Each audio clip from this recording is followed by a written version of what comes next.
नमस्कार दोस्तों। हम अरस्तू के राजनीतिक विचारों का जिक्र कर रहे हैं और आज की इस कड़ी को आगे बढ़ाते हुए हम अरस्तू का जो महत्वपूर्ण सिद्धांत है, क्रांति के संबंध में अरस्तू का सिद्धांत था। अरस्तू का जो जन्म 384 ईसा पूर्व के अंदर हुआ था और 322 ईसा पूर्व के अंदर उसकी मृत्यु हुई थी। और बाद में जो क्रांति के जो विचार है उसको कार्ल मार्क्स ने बहुत अधिक लोकप्रिय बनाया था, और जिसको लेनिन ने क्या है 1917 के अंदर क्या है रूस के अंदर पहली सोशलिस्ट क्रांति के रूप में उसको प्रैक्टिकल रूप से इम्प्लीमेंट किया था। अरस्तु क्या कह रहा है कि एक राज्य के अंदर क्या है किस तरह क्रांति हो सकती है, या एक राज्य ने एक जो आदर्श राज्य होगा उस आदर्श राज्य ने लंबे समय तक क्या है शासन करना है या टिके रहना है, तो ऐसे राज्यों के अंदर किस तरह से उसे शासन करना है कि उस राज्य के अंदर क्रांति ना हो। अरस्तु की जो महत्वपूर्ण बुक है जिसके कारण क्या उनको पूरी दुनिया याद करती है उसका नाम पॉलिटिक्स है। और पॉलिटिक्स की जो पांचवी पुस्तक है या उसका पांचवा भाग है, उस पांचवें भाग के अंदर क्या है अरस्तु ने उस समय की तत्कालीन जो यूनानियों की जो दुर्दशा थी उसका वर्णन किया है। और वर्णन उस समय की जो यूनान की जो दुर्दशा के संबंध में हुए उसको सुधारने की बात कर रहे हैं। और सुधारने के संबंध में वो इस तरह से कह रहे हैं कि एक राज्य को इस तरह से सुधारा जाना चाहिए जैसे एक चिकित्सक के द्वारा एक रोगी का इलाज किया जाता है। अरस्तु क्या कह रहे हैं अपनी जो बुक है उसके पॉलिटिक्स के पांचवें अध्याय के अंदर कि यदि संविधान के अंदर, क्योंकि अरस्तु ने अपना सिद्धांत द पॉलिटिक्स लिखने से पहले क्या उसने 158 संविधानों का अध्ययन कर लिया था और उसको कंपैरिजन करके उसको कंपैरेटिव अध्ययन करने के बाद हुए इस निष्कर्ष पर पहुंचे थे कि एक बेस्ट आइडियल स्टेट क्या हो सकता है। अरस्तु ये कह रहे हैं कि एक राज्य के अंदर क्रांति होती क्यों है। अरस्तु ये भी कह रहे हैं कि यदि संविधान के अंदर कोई परिवर्तन हो रहा है तो वो क्या है उसे क्रांति मान लिया जाएगा। अरस्तु के अनुसार जो क्रांति के प्रकार है वो क्रांति के 5 तरह की क्रांतियों के प्रकार बता रहे हैं। एक तो आंशिक क्रांति बोल रहे हैं या वो पूर्ण क्रांति बोल रहे हैं। क्रांति के जो 5 कारणों में जो अरस्तु पहले रख रहे हैं, एक आंशिक क्रांति या पूर्ण क्रांति। आंशिक क्रांति के अंदर क्या कह रहे हैं, पूर्ण क्रांति के अंदर क्या कह रहे हैं अरस्तु, यदि संविधान के अंदर कोई परिवर्तन हो जाता है, मतलब संविधान का मतलब होता है किसी भी देश का क्या है सर्वोच्च कानून जो लिखा हुआ या अलिखित हो सकता है, जिस कानून के अनुसार क्या है उस देश का जो शासन प्रणाली वो संचालित होना है। अरस्तु ये कह रहा है यदि संविधान के अंदर किसी तरह का कोई छोटा मोटा परिवर्तन हो जाता है तो वे भी क्या है, वे भी अपने आप में एक क्रांति है। दूसरा हुए क्रांति के 5 तरह की जो क्रांति, दूसरी क्रांति बोल रहे हुए रक्त पूर्णता या रक्तहीन क्रांति।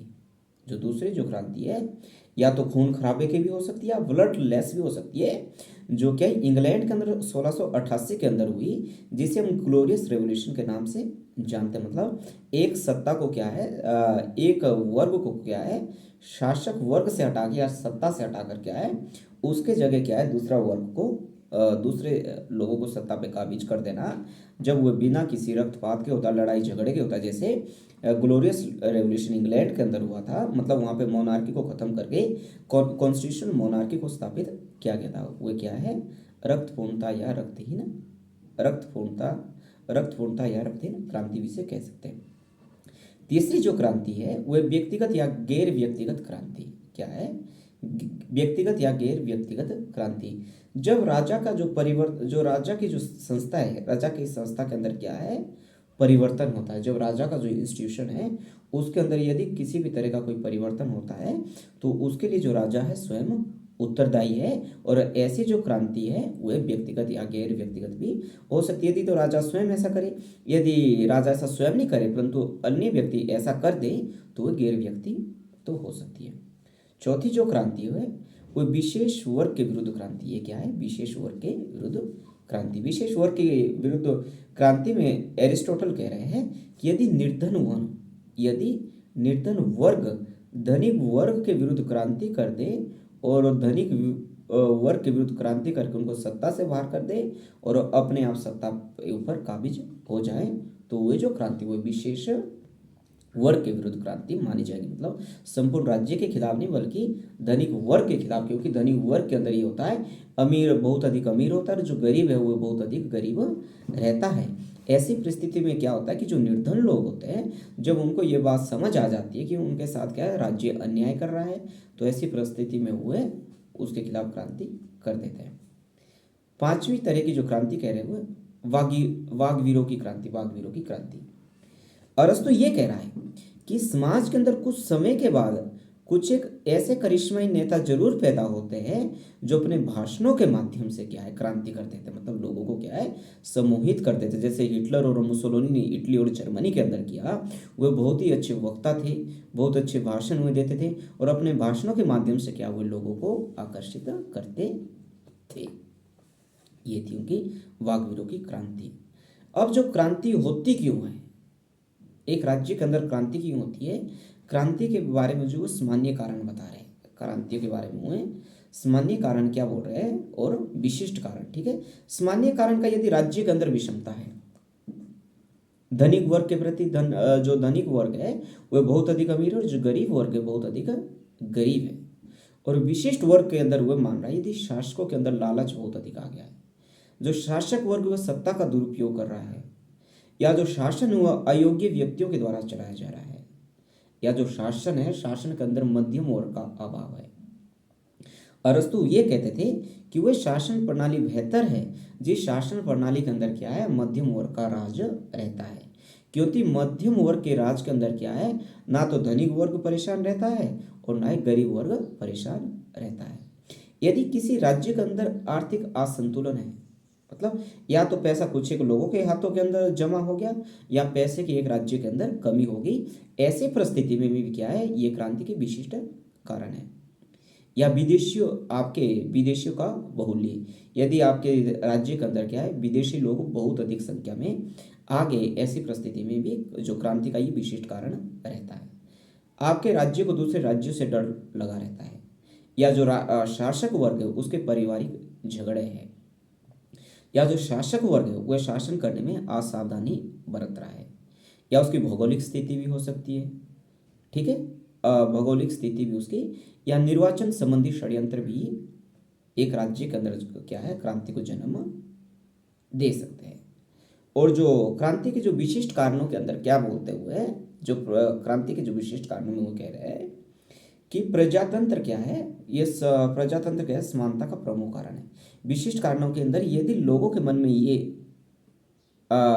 बात घर कर जाए, ये बात समझ आ जाए कि आम जनमानस को शासन करना चाहिए, तो यदि लोगों के मन में ये भावना आ जाए कि सभी व्यक्ति समान हैं, यह समानता की जो बात है ये भी प्रजातंत्र के अंदर क्या है, जो डेमोक्रेसी को क्या हुआ, बहुत शासन का बहुत ही दुष्ट या बहुत ही बेकार रूप अरस्तु भी मानते थे, ये भी क्या है, क्रांति का विशिष्ट कारण है।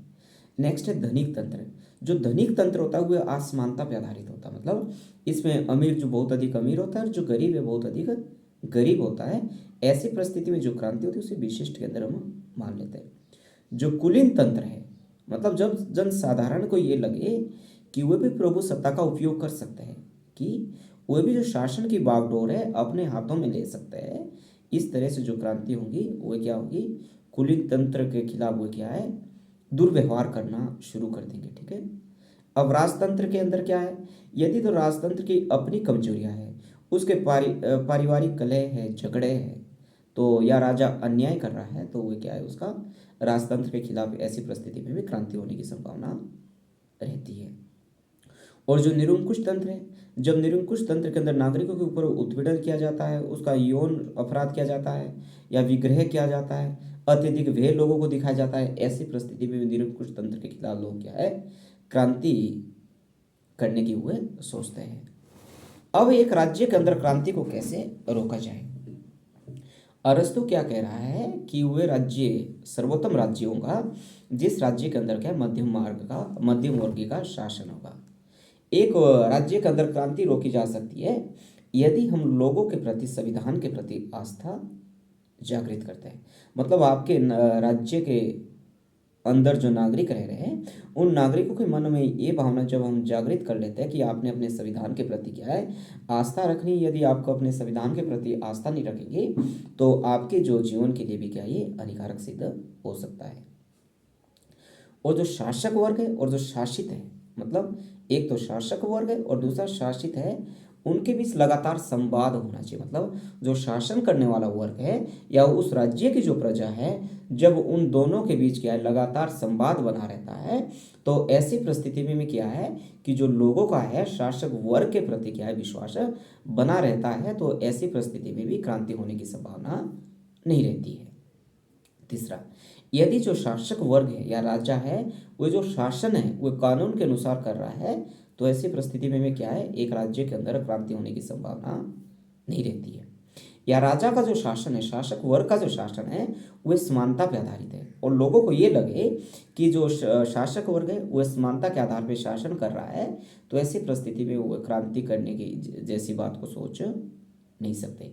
और जो शासन है वो मध्यम वर्ग के द्वारा होना चाहिए, इसमें आर्थिक समानता होनी चाहिए, और जो एक राज्य के अंदर क्या है, समुचित शिक्षा प्रणाली होनी चाहिए, एक अच्छी शिक्षा प्रणाली होनी चाहिए, जिसके शिक्षा प्रणाली के माध्यम से क्या है, लोगों के दिलों में संविधान के प्रति आस्था जागृत की जा सकती है। फिर कह रहा है अरस्तु, यदि ये सारे तरीके काम नहीं करे, तो ऐसी परिस्थिति में राजा ने क्या करना है कि अपने राज्य के अंदर जो नागरिक रहते हैं उनका जो ध्यान है विदेशी समस्याओं की तरफ उनको भटकाना है। मतलब यदि राज्य के अंदर कोई गलत हो रहा है, तो चालाक राजा का ये कर्तव्य है कि वो अपने नागरिकों का जो ध्यान है विदेशी समस्याओं की या दुनिया के जो दूसरे देश है उन देशों की समस्याओं की तरफ उसने अपनी जनता का ध्यान भटकाना का काम करना है। राजा ने क्या, छोटे मोटे जो उस राज्य के अंदर जो परिवर्तन हो रहे हैं उसके ऊपर भी अपनी कड़ी नजर रखनी है। ये कह रहा है अरस्तु अपने क्रांति के सिद्धांत में। अरस्तु ये कह रहा है कि अरस्तु के जो क्रांति का सिद्धांत है और जो आज का जो क्रांति का सिद्धांत है उसके अंदर बहुत बड़ा फर्क है। ठीक है, अरस्तु तो छोटे मोटे परिवर्तनों को भी क्रांति मान रहा है, और यदि एक राज्य ने अपने राज्य के अंदर क्रांति को रोकना है तो उसके लिए हुए इन सारे तरीकों की बात कर रहा है जिनका हमने अध्ययन करना है। उम्मीद करते हैं कि अरस्तु के जो क्रांति का जो सिद्धांत है इस वीडियो के माध्यम से आपको समझ आ गया होगा। Thank you.